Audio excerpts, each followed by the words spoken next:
Yo, what up? Welcome to Mo Boxing No Problem. I'm Jose Morales Jr., and today we are joined with two other co-hosts. We got TJ from the Boxing Syndicate. What up, TJ? What's up, y'all? How y'all doing? Good. And we also got Bryan from All Rounds Boxing. What up, Bryan? Man?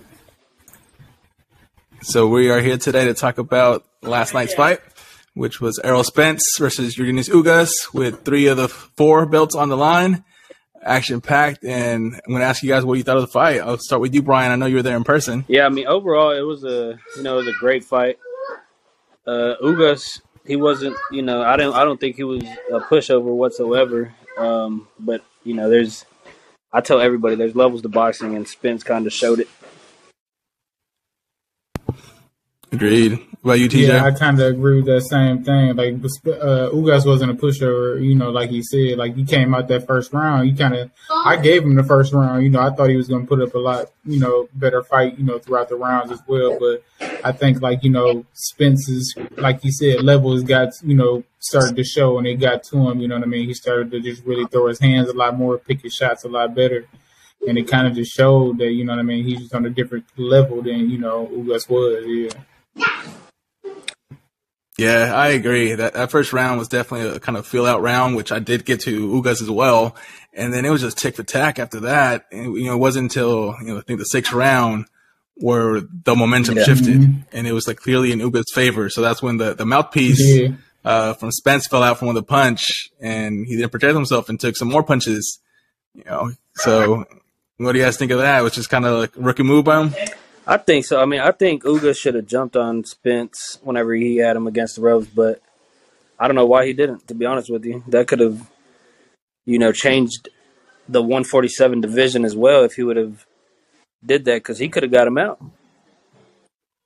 Could have. Right, and I thought that too. And like you said, he wasn't protecting himself. I think at, his post-fight interview, he said he said the ref said stop or something like that, but I think in that moment you still gotta, he never came in between you. You know what I mean? So Ugas got a free 1-2 out of that, and it looked like it did a little damage. Like you said, if he would have jumped on him, he could have stopped the fight right there. You know what I mean? So yeah, he should have took advantage for sure.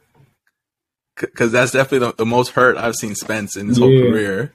And I love the post-fight interview from Errol Spence because they asked him about that, and he's like, when he hit me, he's like, I was like, oh shit. And then he kept hitting me, and I was like, oh damn, I'm in a fight. But to his credit, like a true champion, he came back that 7th round, and he started doing damage and actually hurt Ugas. So it came out now that Ugas actually had a fractured orbital that he suffered in that 7th round and just fought on 3 more rounds with that injury. So kudos to Ugas, but back to Spence. He definitely showed his level, and I think it was the layoff. He had to warm up a little bit, but once he got into the rhythm and figured out Ugas, he just took over. I think, once he fractured her orbital, and, Ugas is he a fighter, I understood, but he literally couldn't see out that eye, like the doctors, waving a flashlight. He's like, yeah, I'm trying to go back in, you know what I mean? He's not trying to, which I understand, but, man, Spence really just started really attacking it. It started to close real early. Me and my boy, we was watching it with my homeboy. We started to see that eye early on, before it got to the point of it was, what it was. We started to see it in round 4 or 5, it was starting to close up. So. Yeah, absolutely. And Spence, to his credit, he kept also having a balanced attack. He kept focusing on the body, so bring those hands down so he can get back to that face and focus on that, right eye. Spence's body. So he knew what he was doing. Body work is always great. That's one thing that I like about Spence is he works the body like no other. Yeah, no, for sure. Like they say, right, work the body and the head will fall. So definitely do that. So before we talk about where Spence goes from here, let's actually start with where Ugas goes from here. So it was a valiant effort. He made Spence work for it. Who should he fight next? At 147. Yep, assuming he doesn't move up, so at 147. I wouldn't mind seeing him up against one of the young guys, Virgil Ortiz or Boots. Yeah, I was actually thinking the same exact thing. He's fought the top guys, you know what I mean? He could be one of those stepping stone guys for, a Virgil Ortiz, for Boots, you know what I mean? Because he's not an easy fight by any means, you know what I mean? So he'll test those guys. and he's probably gonna get beat by both those guys, you know, regardless. But he still give those guys a nice little test to see what they can do before they try to go at a Errol Spence or a Keith Thurman or a Terrence Crawford or something like that. You know what I mean? Yeah, I could see him also fighting Danny Garcia. That'll be a good. Yeah, with Danny Garcia. Yeah, that'd be a good fight. I was thinking Keith Thurman as well, because I know Keith Thurman was saying like how pissed off he was that Ugas took his opportunity. So he said he should be the one fighting Spence, and he's like, but Ugas beat Pacquiao, so now he's in my shoes. So I would like to see Thurman fight Ugas just to reclaim, you know, that his right to the top spot and challenge whoever wins out of, you know, Crawford and Spence. Assuming I think that he'll fight get happens. beat by Ugas. Yeah, I think yeah. Unless he figures him out. Yeah, that last performance when he fought Mario Barrios, he just didn't look the same to me. Granted, he did a little work, but I just don't think he was the same guy.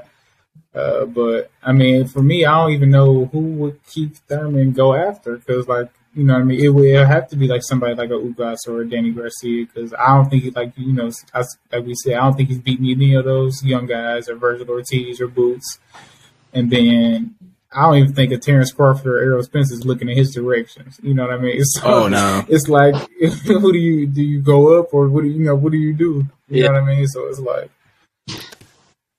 yeah. All right, so now let's talk about the winner, Errol Spence. Who does he fight next, or who should he target? Crawford. Gotta be Bud. It's like, easy answer. Yeah, where else do you it's go? It's only fight at 147. Where else do you go? You got one belt to get. Where else do you go? I mean, you gotta go for that WBO belt, and there's no more this side of the street talk. You know, Terrence Crawford's a free agent, so they can make that fight happen. Yeah. And that should be the next fight. I'm just hoping that there's no one is unfair negotiations and kind of breaks down talks. That's the only thing I'm concerned about. And it made me. I think as long as it's a fair split, it made me happy to see Errol actually call him out, like, on TV and everything. You know what I mean? I'm like, thank you. Just like, you know what I mean? Finally, we could try to get something in motion for it. You know what I mean? Even if it's just a negotiation, like you said, we can just get it going. Yeah. For a long time, I feel like Bud was making more of the effort. You know what I mean? Kind of trying to push him into the fight, but now that he called him out, I feel like it's more, reasonable to make now. Both fighters want it. I saw Terrence Crawford posted on his Twitter, congratulations, like, let's get it done. Fight. So, hypothetically speaking, this fight gets signed and they fight next. Where is it going to be at? Texas? Philadelphia, biggest stadium?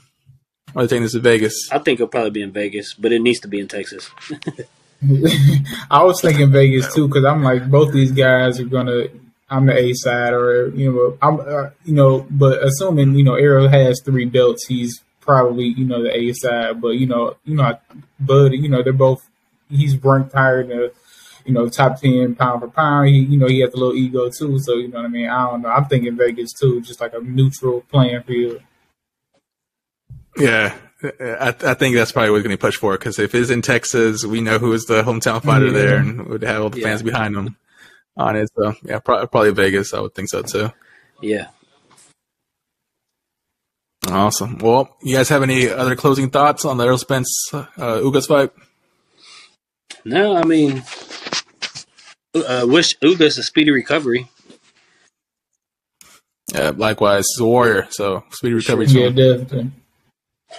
I'm ready to see him fight again. I mean, I like what he was doing, before we could see when he got hurt. I like what he was doing before that, you know what I mean? So I think he a good fight for anybody in that division for sure. Yeah. So.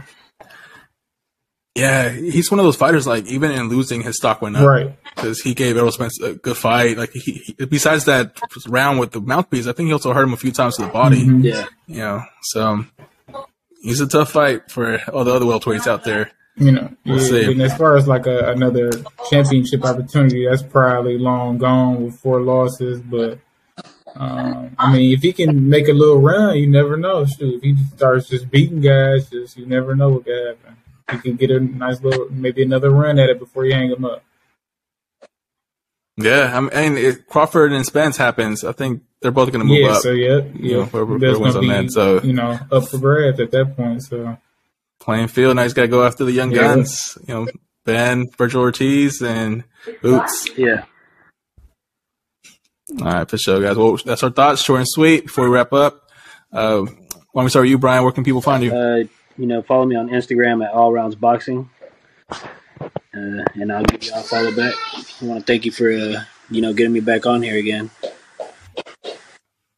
No worries, man. I gotta shout out your shirt too as well. He's making custom all Rounds Boxing shirts that really stand out. So go check them out. Next support. Round go out. I gotta give me one. Whenever I got it at the house, so I could do them whenever I want. Oh, okay, bet. Oh yeah, bet it up.